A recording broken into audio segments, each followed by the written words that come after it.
The question was, well, what would you do if we gave you 20 million? Not what can you do with 8?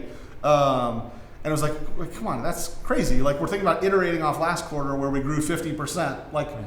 And we're putting a fairly aggressive plan together. And it was, no, you don't understand. I don't want you to iterate off last quarter. I want you to think about how this is a $1 billion business where money's no object.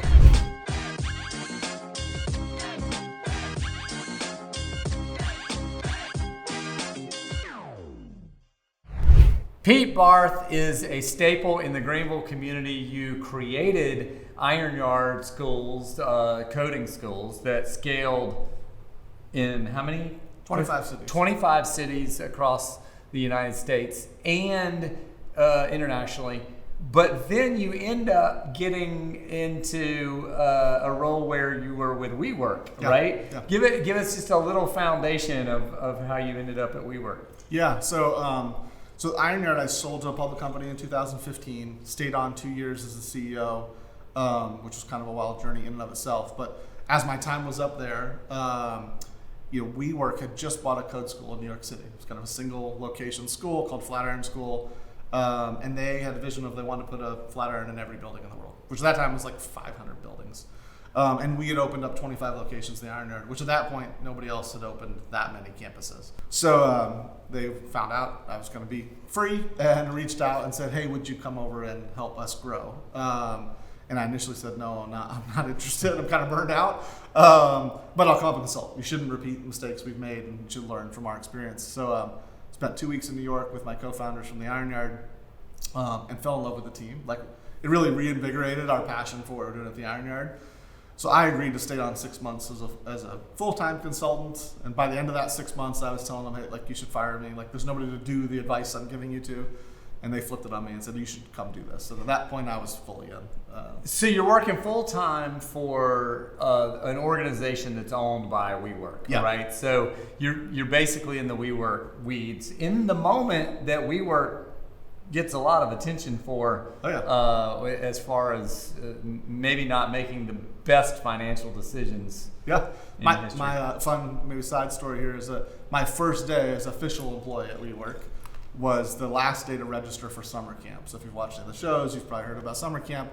And it was, what is summer camp? What are we going to do here? And they said, well, Google it, which is never a good sign. When it's an internal company event, they tell you to Google it. But it was, 500 TPs in the countryside in the United Kingdom. And the programming was gong therapy and sound baths and Lorde and Coldplay. And it was the craziest kind of Coachella festival you can imagine. That was the internal company event. So that was my first day on the job. So yes, I walked in. It sort of sets a tone for the financial well-being of this situation. Take us to a specific quarterly meeting that you really did kind of go, oh, wait a second, this is a different game. Yeah.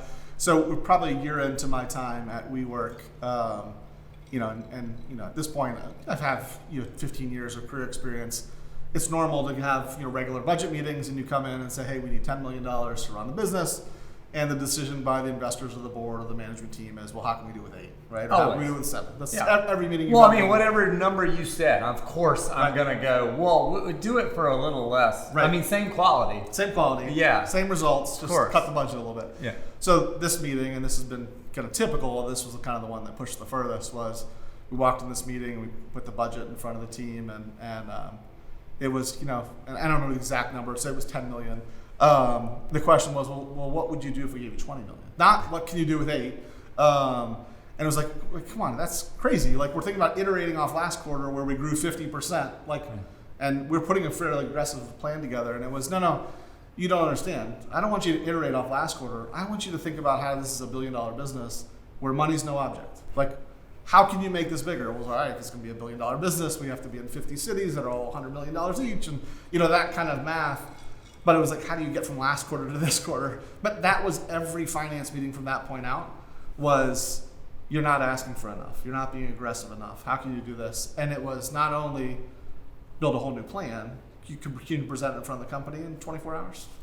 Yes. Right. Well, and I think that's where you really start to get out past your skis, because as you well knew, from Iron Yard, Yeah. you've got to learn the lessons in order to go to the next step. Right. Entrepreneurship is not a free lunch that you just get to go, I had a great idea, let's go implement it 900 places. Right. Like you literally have to learn this in order to get to 5 places. And at 5, you learn this.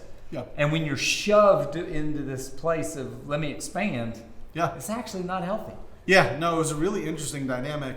On one hand, WeWork made it super easy, right? There was, budget to kind of go around for anything you could think of.